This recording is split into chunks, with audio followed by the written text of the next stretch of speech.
அனைவருக்கும் வணக்கம். அறிவோம் ஆன்மீகம். லலிதா சகஸ்ரநாமத்தின் தொடர்ச்சி. இப்பொழுது அடுத்த சில வரிகளை பார்க்கலாம்.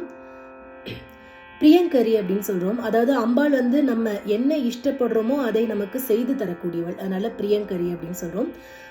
நாம பாராயண பிரீத்தான்னு சொல்றோம். அதாவது அம்பாள் யார் ஒருவர் அம்பாளோட நாமத்தை பாராயணம் செய்கின்றார்களோ அவர்களிடத்துல அன்பு வைக்கக்கூடியவள். அதனால நாம பாராயண பிரீத்தான்னு சொல்றோம். நந்தி வித்யா, அதாவது நந்திக்கு ஞானத்தை வழங்குகின்றாள். அதனால நந்தி வித்யா. நட்டேஸ்வரின்னு சொல்றோம். அதாவது நடனத்தின் தலைவியாக இருக்கின்றாள். அதனால நட்டேஸ்வரி. மித்ய ஜெகததிஷ்டானான்னு சொல்றோம். அதாவது இந்த உலகத்திற்கு அதிர்ஷ்டத்தை வழங்கக்கூடியவள். அதனால மித்ய ஜெகததிஷ்டானா. முக்திதா, அதாவது முக்தியை வழங்கக்கூடியவள்.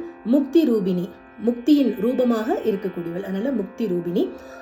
லஸ்ய பிரியான்னு சொல்றோம். அதாவது பெண்மையான நடனத்தை ரசிக்கக்கூடியவள். அதனால லஸ்ய பிரியான்னு சொல்றோம். லயகரி, அதாவது நடனத்திற்கும் பாட்டுக்கும் ஒரு இணைப்பாக அம்பாள் இருக்கின்றாள். அதனால லயகரி அப்படின்னு சொல்றோம். லஜ்ஜான்னு சொல்றோம். அதாவது வெட்கப்படக்கூடியவள். அதனால லஜ்ஜான்னு அம்பாள் சொல்றோம். மீண்டும் நாளை மற்ற வரிகளுடன் உங்களை சந்திக்கின்றேன். நன்றி, வணக்கம்.